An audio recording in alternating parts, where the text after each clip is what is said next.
Hello dears, എല്ലാവർക്കും toss അക്കാദമിയിലേക്ക് സ്വാഗതം. അധ്യാപക പരീക്ഷകൾക്കായി തയ്യാറെടുക്കുന്ന എല്ലാവർക്കും ടോസ് അക്കാദമിയെ പറ്റി അറിയാം. ടോസ് അക്കാദമി ഇന്ന് കേരളത്തിലെ നമ്പർ 1 ഇൻസ്റ്റിറ്റ്യൂഷനാണ്.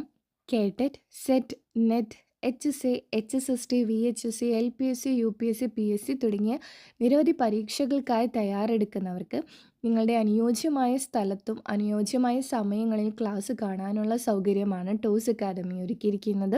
ടോസ് അക്കാദമിയുടെ ഒഫീഷ്യൽ ആപ്പിലൂടെ ഓൺലൈൻ കോച്ചിങ് ആണ് ടോസ് അക്കാദമി നൽകി വരുന്നത്.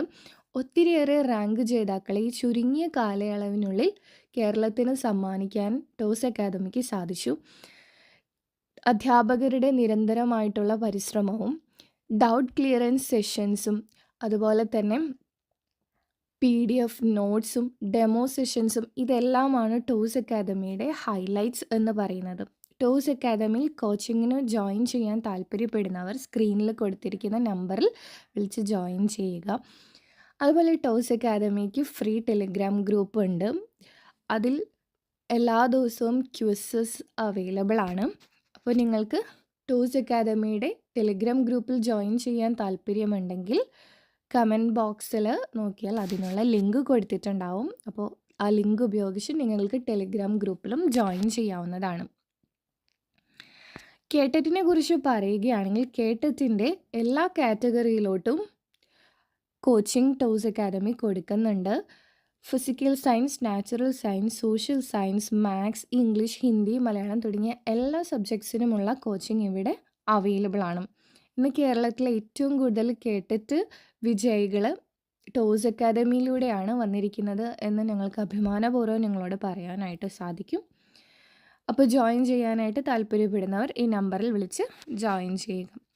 ഇന്നത്തെ ഈ ഒരു വീഡിയോയിലൂടെ നമ്മൾ നോക്കാനായിട്ട് പോകുന്നത് ഡിസംബർ 2022 തുടങ്ങി ഡിസംബർ 2023 വരെ നടന്നിട്ടുള്ള വിവിധ കേട്ടറ്റ് കാറ്റഗറി 3 ഫിസിക്കൽ സയൻസ് ക്വസ്റ്റ്യൻ പേപ്പറിലൂടെയുള്ള ഒരു യാത്രയാണ്. അതിലൂടെ നമ്മൾ കുറച്ച് ക്വസ്റ്റ്യൻസിൻ്റെ ആൻസേഴ്സും ആണ് നമ്മളിന്ന് നോക്കാനായിട്ട് പോകുന്നത്. അപ്പോൾ ഒരു മീഡിയം ടു ഡിഫിക്കൽട്ട് ലെവൽ വരുന്ന ക്വസ്റ്റ്യൻസ് ആണ് ഈ ഒരു വീഡിയോയിലൂടെ നമ്മൾ കവർ ചെയ്യാനായിട്ട് ഉദ്ദേശിക്കുന്നത്. അപ്പോൾ നമുക്ക് വരുന്ന ഫസ്റ്റ് ക്വസ്റ്റ്യൻ ഏതാണ്? Temperature of A body in Fahrenheit scale is 32 degree Fahrenheit. What is the value in Celsius scale? അപ്പോൾ ഇതുപോലെയുള്ളൊരു ക്വസ്റ്റ്യൻ സ്ഥിരമായിട്ടും ചോദിക്കാറുണ്ട്. ടെമ്പറേച്ചർ കൺവേർഷനാണ് ഇവിടെ സംഭവിക്കുന്നത്. അതായത് ഫാരൻഹീറ്റിൽ നിങ്ങൾക്കൊരു വാല്യൂ തന്നിട്ട് അതിനെ സെൽഷ്യസിലോട്ട് മാറ്റാനായിട്ടാണ് പറഞ്ഞിരിക്കുന്നത്. ഇത് ചിലപ്പോൾ നിങ്ങൾക്ക് അടുത്ത എക്സാമിന് സെൽഷ്യസിൽ തന്നിട്ട് ഫാരൻഹീറ്റിലോട്ട് കൺവേർട്ട് ചെയ്യാനായിട്ടായിരിക്കും ചോദിക്കാം, അല്ലെങ്കിൽ കെൽവിനിലോട്ട് കൺവേർട്ട് ചെയ്യാനായിട്ടായിരിക്കും ചോദിക്കും. സ്ഥിരമായിട്ട് എല്ലാ ക്വസ്റ്റ്യൻ പേപ്പറിലും കണ്ടുവരുന്നൊരു ക്വസ്റ്റ്യനാണ് ഇതുപോലത്തെ ഉള്ളൊരു ക്വസ്റ്റ്യൻ. ജസ്റ്റ് ആ നമ്പേഴ്സ് മാറ്റി മാറ്റി തരുന്നുണ്ടെന്ന് മാത്രം. ഓക്കെ, അപ്പോൾ ഇതെങ്ങനെയാണ്? ഇത് ഡിസംബർ 2022 ചോദിച്ചിട്ടുള്ളൊരു ക്വസ്റ്റ്യൻ ആണ്. അപ്പോൾ ഇതിൻ്റെ ആൻസർ എങ്ങനെയാണ് കണ്ടുപിടിക്കുകയെന്ന് നമുക്ക് നോക്കാം. നമുക്ക് ആദ്യം സെൽഷ്യസിലോട്ടാണ് ഇതിനെ കൺവേർട്ട് ചെയ്യേണ്ടത്. ഫാരൻഹീറ്റിലുള്ള അതിൻ്റെ വാല്യൂ നമുക്ക് തന്നിട്ടുണ്ട്. അപ്പോൾ സെൽഷ്യസ് ഇസ് ഈക്വൽ ടു ഒരു ഇക്വേഷൻ ഉണ്ട്. ഫാരൻഹീറ്റിൽ എത്രയാണോ തന്നിരിക്കുന്നത് അതിൽ നിന്നും 32 കുറയ്ക്കുക, ദെൻ ഡിവൈഡഡ് ബൈ 1.8 ചെയ്താൽ നമുക്ക് ഇതിൻ്റെ ആൻസർ കിട്ടും. സോ ഈ ഒരു കേസിൽ നമുക്ക് തന്നിരിക്കുന്ന വാല്യൂ 32 ആണ്. എന്ന് വെച്ചാൽ 32 മൈനസ് 32 ഡിവൈഡഡ് ബൈ 1.8. 32 മൈനസ് 32 എന്ന് പറഞ്ഞാൽ എന്താണ്? 0 ആണ് വരുന്നത് അല്ലേ?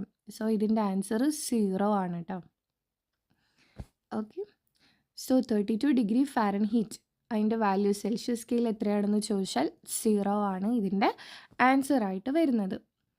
അപ്പോൾ ഇത് മനസ്സിലായി എന്ന് വിചാരിക്കുന്നു. ഇനി നമുക്ക് അടുത്ത ക്വസ്റ്റ്യനിലോട്ട് നോക്കാം.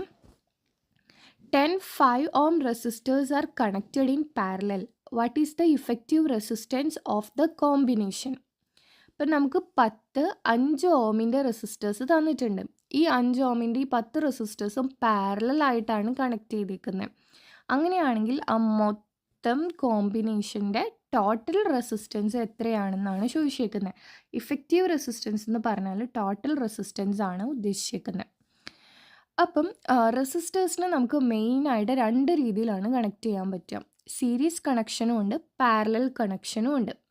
സീരീസ് എന്ന് പറഞ്ഞാൽ ഇതാ നമ്മളിങ്ങനെ നേരെ നേരെ കണക്ട് ചെയ്യുന്നതാണ് സീരീസ് കണക്ഷൻ. ഈ രീതിയിൽ റെസിസ്റ്റേഴ്സിനെ കണക്ട് ചെയ്യുമ്പോൾ ടോട്ടൽ റെസിസ്റ്റൻസ് വളരെ കൂടുതലായിരിക്കും. ഇനി പാരലൽ കണക്ഷൻ എന്ന് പറഞ്ഞാൽ ഇതാ ഇതുപോലെയാണ് നമ്മൾ കണക്ട് ചെയ്യുന്നത്. ഇങ്ങനെ കണക്ട് ചെയ്യുവാണെങ്കിൽ ടോട്ടൽ റെസിസ്റ്റൻസ് കുറവായിരിക്കും. ഓക്കെ, സോ ഇവിടെ പാരലലിലാണ് നമ്മൾ കണക്ട് ചെയ്തേക്കുന്നത്. 10 എണ്ണം ഉണ്ട്. അപ്പോൾ ഇതിൻ്റെ ടോട്ടൽ റെസിസ്റ്റൻസ് കണ്ടുപിടിക്കാനുള്ള equation 1/R is equal to 1/R1 plus 1/R2 plus 1/R3 plus extra to 1/R10. കാരണം 10 എണ്ണം ഉണ്ടല്ലോ. അങ്ങനെ 10 പ്രാവശ്യം നമ്മളിങ്ങനെ ആഡ് ചെയ്തുകൊണ്ടേ ഇരിക്കണം. സോ ഈ കേസിലാണെങ്കിൽ R1, R2, R3, R4, R5 എന്നൊക്കെ പറയുന്നത് എന്ത് തന്നെയാണ്? 5 തന്നെയാണ്. എന്ന് വെച്ചാൽ 1/5 പ്ലസ് 1/5 പ്ലസ് അങ്ങനെ ഒരു 10 ടൈംസ് നമ്മൾ 1/5 ചെയ്യണം. എന്ന് വെച്ചാൽ നമുക്ക് എന്തായിരിക്കും കിട്ടുക? 10 ഡിവൈഡഡ് ബൈ 5 ആയിരിക്കും ഇവിടെ വരുന്നത്. So 1/R equal to 10 divided by 5. അങ്ങനെയാണെങ്കിൽ R എന്ന് പറഞ്ഞാൽ എന്തായിരിക്കും? തിരിച്ചിടാം, 5/10 ആയിരിക്കും. എന്ന് വെച്ചാൽ 1/2 that is equal to 0.5 ohm. Okay, അപ്പോൾ അതാണ് ഇതിൻ്റെ ടോട്ടൽ റെസിസ്റ്റൻസ് വരുന്നത്. അപ്പോൾ പാരലൽ കണക്ട് ചെയ്തപ്പം 5 ഓമിൻ്റെ 10 റെസിസ്റ്റേഴ്സ് ഉണ്ടായിരുന്നെങ്കിലും ടോട്ടൽ റെസിസ്റ്റൻസ് എന്താണ് വരുന്നത്? 0.5 വരുന്നുള്ളൂ. പക്ഷേ അതിനെ സീരീസിലാണ് കണക്ട് ചെയ്യുന്നതെങ്കിൽ എന്തായിരിക്കും വരിക? നമ്മളിങ്ങനെ 5 ഓമിനെ 10 പ്രാവശ്യം ആഡ് ചെയ്യണം. 5 പ്ലസ് 5 പ്ലസ് 5 പ്ലസ് അങ്ങനെയാണ് നമ്മൾ സീരീസിൽ റെസിസ്റ്റേഴ്സിൻ്റെ ടോട്ടൽ റെസിസ്റ്റൻസ് കണ്ടുപിടിക്കാനായിട്ട് ചെയ്യുന്നത്. സോ അങ്ങനെ വരുമ്പോൾ 5 × 10 എന്ന് വെച്ചാൽ 50 ഓം വരും. ഓക്കെ, അപ്പോൾ സീരീസ് ആയിട്ട് കണക്ട് ചെയ്യുമ്പോൾ റെസിസ്റ്റൻസ് കൂടുതലായിരിക്കും വരിക. പാരലായിട്ട് കണക്ട് ചെയ്യുമ്പോൾ റെസിസ്റ്റൻസ് കുറയാണ് ചെയ്യുന്നത്. ഓക്കെ, അടുത്ത ക്വസ്റ്റ്യൻ നോക്കാം. The figure shows a person traveling from A to B and then to C. If so, the displacement is. ഇപ്പോൾ ഒരു ഫിഗർ നമുക്ക് തന്നിട്ടുണ്ട്. ഒരു പേഴ്സൺ ആദ്യം എയിലായിരുന്നു, അവിടുന്ന് ബിയിലേക്ക് ട്രാവൽ ചെയ്തു, അതിനുശേഷം ബിയിൽ നിന്ന് സിയിലേക്ക് ട്രാവൽ ചെയ്തു. ഓക്കെ, അപ്പോൾ എ തുടങ്ങി ബി വരെയുള്ള ഡിസ്റ്റൻസ് നമുക്ക് 12 മീറ്റേഴ്സിന് തന്നിട്ടുണ്ട്. ബി തുടങ്ങി സി വരെയുള്ളത് 16 മീറ്റേഴ്സാണ് തന്നിട്ടുണ്ട്. പിന്നെ ഇവിടെ വേറൊരു 20 മീറ്റർ എന്ന് പറയുന്ന ഒരു വാല്യൂം കൂടി നമുക്ക് തന്നിട്ടുണ്ട്. ഓക്കെ, നമ്മളോട് പറഞ്ഞേക്കുന്നത് ഡിസ്പ്ലേസ്മെൻറ്റ് എത്രയാണെന്നാണ് ചോദിച്ചേക്കുന്നത്. അപ്പോൾ ഡിസ്പ്ലേസ്മെൻറ്റ് എന്ന് പറഞ്ഞാൽ it is the shortest straight line distance between the final point and initial point. Final പോയിൻറ്റിനും ഇനീഷ്യൽ പോയിൻറ്റിനും ഇടയിൽ വരുന്ന straight line distance, shortest straight line ഡിസ്റ്റൻസിനെയാണ് നമ്മൾ ഡിസ്പ്ലേസ്മെൻറ്റ് എന്ന് പറയുന്നത്. അപ്പോൾ ഇവിടെ ഇനീഷ്യൽ പോയിൻ്റ് എന്താണ്? എ ആണ്. ഫൈനൽ പോയിൻ്റ് എന്ന് പറയുന്നത് എന്താണ്? സി ആണ്. അവരുടെ ഇടയിലുള്ള സ്ട്രെയിറ്റ് ലൈൻ, ആ ഒരു സ്ട്രെയിറ്റ് ലൈൻ ഡിസ്റ്റൻസ് എത്രയാണ്? 20 മീറ്റർ ആണ്. അപ്പോൾ ഇതിൽ നമുക്ക് കാൽക്കുലേഷൻ ഒന്നും വരുന്നില്ല, 20 മീറ്റേഴ്സ് ആണ് ഇതിൻ്റെ ആൻസർ. ഇത് നിങ്ങൾ ട്വിസ്റ്റ് ചെയ്യിക്കാൻ വേണ്ടിയിട്ടാണ്, തെറ്റിക്കാൻ വേണ്ടിയിട്ടാണ്. എയിൽ നിന്ന് ബിയിലോട്ട് പോയി, പിന്നെ ബിയിൽ നിന്ന് സിയിലോട്ട് പോയി, അങ്ങനെയാണെങ്കിൽ അതിൻ്റെ ഡിസ്പ്ലേസ്മെൻറ്റ് എത്ര എന്ന് പറഞ്ഞ് ചോദിച്ചേക്കുന്നത്. അപ്പോൾ എയിൽ നിന്ന് ബിയിലോട്ട് പോയി, ബിയിൽ നിന്ന് സിയിലോട്ട് പോയി, ടോട്ടൽ ഡിസ്റ്റൻസ് എന്താണെന്ന് ചോദിക്കുമ്പോഴാണ് നമ്മൾ 12ഉം 16ഉം തമ്മിൽ ആഡ് ചെയ്ത് 28 മീറ്റേഴ്സിന് നമുക്ക് കിട്ടുക. ഡിസ്പ്ലേസ്മെൻ്റ് എന്ന് പറഞ്ഞാൽ എപ്പോഴും ഇനീഷ്യൽ പോയിൻറ്റിനും ഫൈനൽ പോയിൻറ്റിനും ഇടയിലുള്ള ഷോർട്ടസ്റ്റ് സ്ട്രെയിറ്റ് ലൈൻ ഡിസ്റ്റൻസ് ആണ്. അതിവിടെ 20 മീറ്റേഴ്സ് ആണ്. ഓക്കെ, അടുത്ത ക്വസ്റ്റ്യൻ നമുക്ക് നോക്കാം. A person walks 50 meter on a level road with a load of mass 20 kg on his head. If so, the work done by the force on the load is. അപ്പോൾ ഒരു ആൾ ഒരു റോട്ടിൽ കൂടെ ഇങ്ങനെ നടക്കുവാണ്, 50 മീറ്റർ നടക്കുവാണ്. ആളുടെ തലയിൽ ഒരു 20 കിലോ ഭാരമുണ്ട്. അങ്ങനെയാണെങ്കിൽ work done by the force on the load is. ആ ഒരു ലോഡിൽ ആക്ട് ചെയ്യുന്ന വർക്ക് എത്രയാണ് എന്നാണ് നമുക്ക് കണ്ടുപിടിക്കേണ്ടത്. സോ വർക്കിനൊരു ഇക്വേഷൻ ഉണ്ട്. W = FD cos θ. ഇതാണ് നമ്മുടെ വർക്കിൻ്റെ ഇക്വേഷൻ. ഓക്കെ, എഫ് എന്ന് പറഞ്ഞാൽ ഫോഴ്സ് ആണ്, ഡി എന്ന് പറയുന്നത് ഡിസ്പ്ലേസ്മെൻ്റ് ആണ്, തീറ്റ എന്ന് പറയുന്നത് ഫോഴ്സിനും ഡിസ്പ്ലേസ്മെൻറ്റിനും ഇടയിലുള്ള ആംഗിളാണ്. അപ്പോൾ ഈ ഒരു കേസ് നോക്കുവാണെങ്കിൽ ആൾ നടക്കുന്നത് ഇങ്ങനെ ഒരു ഹൊറിസോണ്ടൽ റോട്ടിൽ കൂടെ നേരെയാണ് നടക്കുന്നത്. അയാളുടെ തലയിൽ വെയിറ്റ് ഉണ്ട്. ആ വെയിറ്റിൽ ആക്ട് ചെയ്യുന്ന ഫോഴ്സ് എന്തായിരിക്കും? ഗ്രാവിറ്റേഷണൽ ഫോഴ്സ് ആയിരിക്കും. ഗ്രാവിറ്റേഷണൽ ഫോഴ്സ് എന്ന് പറയുന്നത് എപ്പോഴും താഴേക്കായിരിക്കും ആക്ട് ചെയ്യുന്നത്. ഓക്കെ. സോ ഈ ഒരു കേസിൽ നോക്കുവാണെങ്കിൽ ഈ ഫോഴ്സിനും ഡിസ്പ്ലേസ്മെൻറ്റിനും ഇടയിൽ വരുന്ന ആംഗിൾ എത്രയാ? തീറ്റ ഈക്വൽ ടു 90 ഡിഗ്രി ആണ്. So theta equal to 90 degree എന്ന് പറയുമ്പം കോസ് 90 എത്രയാ? 0 ആണ്. എന്ന് വെച്ചാൽ ഇവിടെ വർക്കൊന്നും ആൾ ചെയ്യുന്നില്ല എന്നാണ് അതിൻ്റെ മീനിങ്. തീറ്റ 90 ആവുമ്പോൾ കോസ് 90 ഈക്വൽ ടു 0 ആണ്. എന്ന് വെച്ചാൽ എഫ് ഡി ഇൻറ്റു 0 വരും, which is equal to 0. So work is equal to 0. Okay. അപ്പോൾ ഈ ഒരു ഇക്വേഷനാണ് നമ്മൾ ഓർത്തിരിക്കേണ്ടത്. അപ്പോൾ അതിൽ തീറ്റ എന്ന് പറയുന്നത് ഫോഴ്സിനും ഡിസ്പ്ലേസ്മെൻറ്റിനും ഇടയിലുള്ള ആംഗിളാണ്. ഈ ക്വസ്റ്റ്യൻ മിക്ക കൊല്ലങ്ങളിലും മാറ്റി മറിച്ചും ചോദിക്കാറുണ്ട്. ഇപ്പോഴും വർക്കിൻ്റെ ആൻസർ 0 ആണ് വരുന്നത്. കാരണം ഒരു ലോഡ് വെച്ചിട്ട് നമ്മൾ നടക്കുമ്പോൾ ലോഡിൻ്റെ വെയിറ്റ് അല്ലെങ്കിൽ അവിടെ ആക്ട് ചെയ്യുന്ന ഗ്രാവിറ്റേഷണൽ ഫോഴ്സ് എന്ന് പറയുന്നത് താഴേക്കായിരിക്കും. സോ അതെന്ന് പറയുന്നത് ഡിസ്പ്ലേസ്മെൻറ്റിന് പെർപെൻഡിക്കുലർ ആണ്. ഓക്കെ. എപ്പോഴും ഗ്രാവിറ്റേഷണൽ ഫോഴ്സ് താഴേക്ക് ആക്ട് ചെയ്യുന്നതുകൊണ്ട് ഡിസ്പ്ലേസ്മെൻറ്റിന് പെർപെൻഡിക്കുലർ ആയിട്ടായിരിക്കും അത് വരുന്നത്. എന്ന് വെച്ചാൽ തീറ്റ എപ്പോഴും ഇങ്ങനത്തെയുള്ള കേസിൽ 90 ഡിഗ്രി ആയിരിക്കും. ഇനി നമ്മൾ ഫോഴ്സ് കൊടുക്കുന്ന ഡയറക്ഷനിൽ തന്നെയാണ് ഡിസ്പ്ലേസ്മെൻറ്റ് നടക്കുന്നതെങ്കിൽ തീറ്റയുടെ വാല്യൂ 0 ഡിഗ്രി ആയിരിക്കും. ആ ഒരു കേസിൽ എന്തായിരിക്കും? കോസ് 0 എന്ന് പറയുന്നത് 1 ആണ്. അപ്പോൾ ആ സമയത്തൊരു വർക്ക് അവിടെ നടക്കുന്നുണ്ട്. ഇനി ഫോഴ്സിൻ്റെ ഡയറക്ഷൻ ഓപ്പോസിറ്റ് ആയിട്ടാണ് ഡിസ്പ്ലേസ്മെൻറ്റ് നടക്കുന്നതെങ്കിൽ തീറ്റേൻ്റെ വാല്യൂ 180 ഡിഗ്രി ആയിരിക്കും. കോസ് 180 എന്ന് പറഞ്ഞാൽ -1 ആണ് വരുന്നത്. ആ കേസിലും വർക്ക് നടക്കുന്നുണ്ട്, നെഗറ്റീവ് വർക്കാണ് നടക്കുന്നത്, പക്ഷേ വർക്ക് നടക്കുന്നുണ്ട്. വർക്ക് എപ്പോഴും 0 ആവുന്നത് എപ്പോഴാണ്? തീറ്റയുടെ വാല്യൂ 90 ഡിഗ്രി വരുമ്പോഴാണ് വർക്ക് 0 ആകുന്നത് കേട്ടോ. ആ ഒരു പോയിന്റ് ശ്രദ്ധിക്കാം. ഇനി അടുത്തൊരു question. There are 3 shells in the atom of element X. 6 electrons are present in its outermost shell. In which group is the element included? അപ്പോൾ എക്സ് എന്ന് പറയുന്ന ഒരു എലമെൻ്റ് ഉണ്ട്. ആ എലമെൻറ്റിന് 3 ഷെൽസ് ഉണ്ട്. ആ 3 ഷെൽസിൽ ഔട്ടർ മോസ്റ്റ് ഷെല്ലിൽ 6 ഇലക്ട്രോൺസ് ഉണ്ട്. അങ്ങനെയാണെങ്കിൽ ആ എലമെൻറ്റ് വരുന്ന ഗ്രൂപ്പ് ഏതാണെന്ന് ഐഡൻറ്റിഫൈ ചെയ്യാനാണ് പറഞ്ഞിരിക്കുന്നത്. സോ 3 ഷെല്ലുണ്ടെങ്കിൽ 2, 8, ഔട്ടർ മോസ്റ്റ് ഷെല്ലിൽ 6 ഇലക്ട്രോൺസ് എന്നാണ് പറയുന്നത്. സോ ഇതാണ് അതിൻ്റെ ഒരു കോൺഫിഗറേഷൻ എന്ന് പറയുന്നത്. 2, 8, 6 എന്ന് വെച്ചാൽ 16 ആണ് അതിൻ്റെ അറ്റോമിക് നമ്പർ വരുന്നത്. ഓക്കെ. അപ്പോൾ അതിൻ്റെ ഇലക്ട്രോണിക് കോൺഫിഗറേഷൻ എഴുതി കഴിയുമ്പോൾ നിങ്ങൾക്ക് മനസ്സിലാവും ഈ ഒരു എലമെൻ്റ് എന്ന് പറയുന്നത് പി ഷെല്ലിൽ വരുന്നതാണ്. ഓക്കെ. അപ്പോൾ അങ്ങനെ പി ബ്ലോക്ക് എലമെൻറ്റ്സ് ആവുമ്പോൾ നമ്മൾ അതിൻ്റെ ഗ്രൂപ്പ് കണ്ടുപിടിക്കാനായിട്ട് ഔട്ടർ മോസ്റ്റ് ഷെല്ലിൽ എത്ര ഇലക്ട്രോൺസ് ഉണ്ടോ അതിൻ്റെ കൂടെ നമ്മൾ 10 ആഡ് ചെയ്യും. ഓക്കെ. സോ ഇതിൻ്റെ ഗ്രൂപ്പ് എന്ന് പറയുന്നത് 16 ആണ്. ഗ്രൂപ്പ് 16ൽ വരുന്ന എലമെൻ്റ് ആണ് ഇത്. ഓക്കെ. അപ്പോൾ ഇതെങ്ങനെയാണെന്ന് മനസ്സിലായല്ലോ. ആദ്യം നമ്മൾ അതിൻ്റെ ഇലക്ട്രോണിക് കോൺഫിഗറേഷൻ എഴുതുക. ഇലക്ട്രോണിക് കോൺഫിഗറേഷൻ എഴുതിയിട്ട് അത് ഏത് ബ്ലോക്കിൽ വരുന്ന എലമെൻ്റ് ആണെന്ന് ഐഡൻറ്റിഫൈ ചെയ്യാം.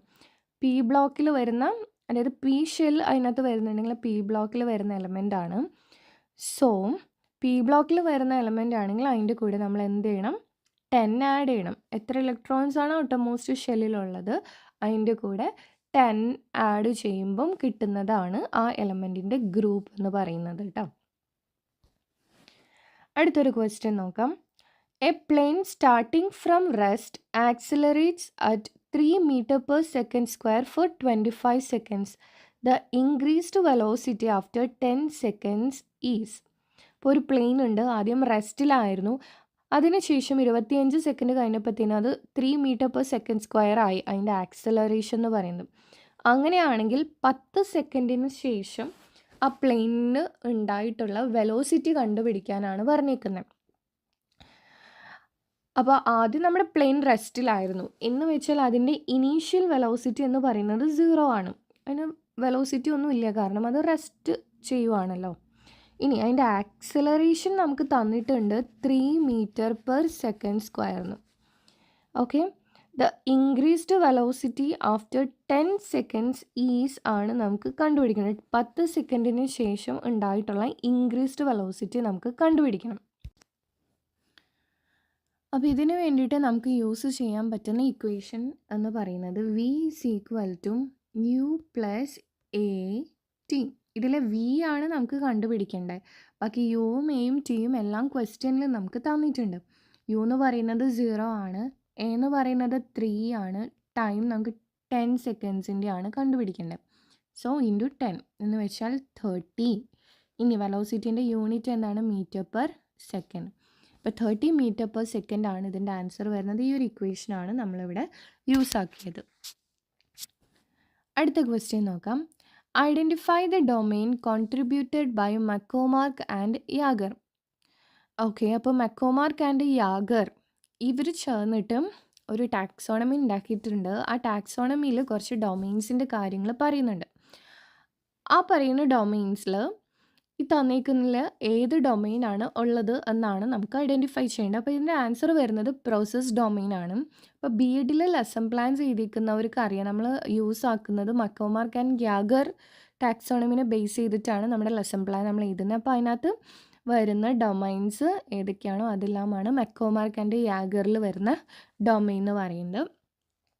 അപ്പോൾ ഇതിനെക്കുറിച്ചിട്ടുള്ള നോട്ട്സ് വേണമെന്നുണ്ടെങ്കിൽ ടെലിഗ്രാം ഗ്രൂപ്പിൽ ജോയിൻ ചെയ്യുക കേട്ടോ. അപ്പോൾ അതിനകത്ത് നമ്മൾ ഫ്രീ ആയിട്ട് ഹാൻഡ് ബുക്സ് പ്രൊവൈഡ് ചെയ്യുന്നുണ്ട് നമ്മുടെ കേട്ടറ്റിന് വേണ്ടി തയ്യാറെടുക്കുന്നവർക്ക്. അപ്പോൾ അതിനകത്ത് ഈ കാര്യങ്ങളൊക്കെ വരുന്നുണ്ട്. ഓക്കെ, സോ എന്തായാലും ഇതിൻ്റെ ആൻസർ വരുന്നത് പ്രോസസ് ഡൊമെയിനാണ്. അടുത്തത്, the teacher explains the concept of inertia to students. Then she asks them to cite examples of the concept. The approach used by the teacher is. അപ്പോൾ ടീച്ചർ ആദ്യം inertia എന്താണെന്ന് കുട്ടികൾക്ക് പറഞ്ഞു കൊടുക്കുന്നു. അതിന് ശേഷമാണ് ഇനേർഷ്യൻ്റെ എക്സാമ്പിൾസിലോട്ട് പോകുന്നത്. ഈ അപ്രോച്ചിനെ പറയുന്ന പേരെന്താണ്? അപ്പോൾ ആദ്യം നമ്മൾ കോൺസെപ്റ്റ് എന്താണെന്ന് പറയണം, എന്നിട്ടാണ് അതിൻ്റെ ഓരോ എക്സാമ്പിൾസും നോക്കുന്നത്. അപ്പം ഈ ഒരു അപ്രോച്ചിനെ പറയുന്ന പേരാണ് ഡിഡക്ഷൻ. ഓക്കെ, അല്ലെങ്കിൽ ഡിഡക്റ്റീവ് അപ്രോച്ച് എന്നൊക്കെ നമ്മൾ പറയും. അപ്പോൾ ഡിഡക്റ്റീവ് അപ്രോച്ച് എന്ന് പറഞ്ഞാൽ ആദ്യം നമ്മൾ അതിൻ്റെ കൺക്ലൂഷൻ അല്ലെങ്കിൽ ആ കോൺസെപ്റ്റ് എന്താണെന്ന് പറഞ്ഞിട്ട് അതിൻ്റെ എക്സാമ്പിൾസ് നോക്കുന്നതിനെയാണ് ഡിഡക്ഷൻ അല്ലെങ്കിൽ ഡിഡക്റ്റീവ് അപ്രോച്ച് എന്ന് പറയുന്നത്. ഓക്കെ, ഇതുപോലെ തന്നെ വേറൊരു ക്വസ്റ്റ്യൻ ഉണ്ടായിരുന്നു. If A teacher shows conductivity using different metals and arrives at A concept then it is dash. Okay, അപ്പോൾ ആദ്യം ഡിഫറെൻറ്റ് മെറ്റൽസിനെ വെച്ചിട്ട് കണ്ടക്ടിവിറ്റി എന്താണെന്നൊക്കെ ഓരോ മെറ്റൽസിൻ്റെയും കണ്ടക്ടിവിറ്റി കാണിച്ചു, എക്സാമ്പിൾസിലൂടെ കാണിച്ചു. അതിനുശേഷമാണ് അതിൻ്റെ കോൺസെപ്റ്റിലോട്ട് വരുന്നത്. കണ്ടക്ടിവിറ്റി എന്നാൽ എന്ത് എന്നുള്ളൊരു കോൺസെപ്റ്റിലേക്ക് വരുന്നത് ഈ എക്സാമ്പിൾസ് പറഞ്ഞതിന് ശേഷമാണ്. അങ്ങനെയാണെങ്കിൽ ഈ അപ്രോച്ചിന് എന്താ പേരെന്നാണ് ചോദിച്ചേക്കുന്നത്. ഇതിനെ നമ്മൾ ഇൻഡക്റ്റീവ് അല്ലെങ്കിൽ ഇൻഡക്ഷൻ എന്നാണ് പറയാം. ഓക്കെ, അപ്പോൾ ഡിഡക്റ്റീവ് അപ്രോച്ചും ഉണ്ട്, ഇൻഡക്റ്റീവ് അപ്രോച്ചും ഉണ്ട്. ഒരെണ്ണം കോൺസെപ്റ്റ് തന്നിട്ട് നമ്മൾ അതിൻ്റെ എക്സാമ്പിൾസ് നോക്കുന്നു. രണ്ടാമത്തത് എക്സാമ്പിൾസിന് ശേഷമാണ് നമ്മൾ കോൺസെപ്റ്റിലേക്ക് എത്തുന്നത്. ഇതാണ് രണ്ടും തമ്മിലുള്ള ഡിഫറൻസ് എന്ന് പറയുന്നത് കേട്ടോ. അപ്പോൾ അത് സ്ഥിരം ചോദിക്കാറുള്ളതാണ്, ഒന്ന് നോട്ട് ചെയ്ത് വെച്ചോളാം. അടുത്ത question, premises and responses are associated with test items of dash. അപ്പോൾ പ്രെമിസസ് ആൻഡ് റെസ്പോൺസസ് എന്ന് പറയുന്നത് താഴെ തന്നിരിക്കുന്ന ഏത് ടെസ്റ്റ് ഐറ്റത്തിലാണ് നമ്മൾ യൂസ് ചെയ്യുന്നത്. അപ്പോൾ different types of test items ഉണ്ട്. മൾട്ടിപ്പിൾ ചോയ്സ് വരുന്നുണ്ട്, മാച്ചിങ് ടൈപ്പ് ഉണ്ട്, ട്രൂ ഓർ ഫാൾസ് ഉണ്ട്, കംപ്ലീഷൻ ടൈപ്പ് ഉണ്ട്. മൾട്ടിപ്പിൾ ചോയ്സ് അറിയാലോ, ക്വസ്റ്റ്യൻ ഉണ്ടാവും, കുറച്ച് ഓപ്ഷൻസ് ഉണ്ടാവും. ട്രൂ ഓർ ഫോൾസ് നിങ്ങൾക്കറിയാം. കംപ്ലീഷൻ ടൈപ്പ് എന്ന് പറഞ്ഞാൽ ഫിൽ ഇൻ ദ ബ്ലാങ്ക്സ് ടൈപ്പാണ്. അതായത് ഒരു ക്വസ്റ്റ്യൻ തന്നിട്ട് അതിൻ്റെ ലാസ്റ്റ് നമുക്ക് ഡാഷ് തരുന്നു, ആ ഡാഷിൽ വരുന്ന വേർഡ് ഫിൽ ചെയ്താൽ ആ സെൻറ്റൻസ് കംപ്ലീറ്റ് ആവും. അതാണ് കംപ്ലീഷൻ ടൈപ്പ് ക്വസ്റ്റ്യൻ കൊണ്ട് ഉദ്ദേശിക്കുന്നത്. പിന്നെ മാച്ചിങ് ടൈപ്പും അറിയാം. ഓക്കെ, ഇതിൽ പ്രെമിസസ് ആൻഡ് റെസ്പോൺസസ് ഏത് ടെസ്റ്റ് ടൈപ്പായിട്ട് ബന്ധപ്പെട്ടതാണ് എന്നാണ് ചോദിച്ചിരിക്കുന്നത്. മാച്ചിങ് ടൈപ്പ് നോക്കുവാണെങ്കിൽ ലെഫ്റ്റ് സൈഡിലും റൈറ്റ് സൈഡിലും കുറച്ച് വേർഡ്സ് ഉണ്ടാവും. ലെഫ്റ്റിലെ വേർഡ്സിനെ റൈറ്റിലെ വേർഡ്സുമായിട്ട് നമ്മൾ മാച്ച് ചെയ്യിക്കണം. സോ ഈ ലെഫ്റ്റ് സൈഡിൽ വരുന്ന വേർഡുകളെയാണ് നമ്മൾ പ്രെമിസസ് എന്ന് പറയുന്നത്. റൈറ്റിൽ വരുന്നതാണ് റെസ്പോൺസസ് എന്ന് പറയുന്നത്. ഓക്കെ, അപ്പോൾ പ്രെമിസസിനെ റെസ്പോൺസ് ആയിട്ട് നമ്മൾ മാച്ച് ചെയ്യിക്കുകയാണ് ചെയ്യുന്നത്. Okay, so premises and responses എന്ന് പറയുന്ന ഈ രണ്ട് വേർഡ്സ് മാച്ചിങ് ടൈപ്പ് ആയിട്ടാണ് അസോസിയേറ്റ് ചെയ്തിരിക്കുന്നത്. മനസ്സിലായോ? അപ്പോൾ ഇതൊക്കെയാണ് പെഡഗോഗി ഭാഗത്തു നിന്നുള്ള കുറച്ച് ക്വസ്റ്റ്യൻസ് എന്ന് പറയുന്നത്. കൂടുതൽ വീഡിയോസ് ആയിട്ട് ടോസ് അക്കാദമി ഇനിയും നിങ്ങളിലേക്ക് വരുന്നതായിരിക്കും. Thank you.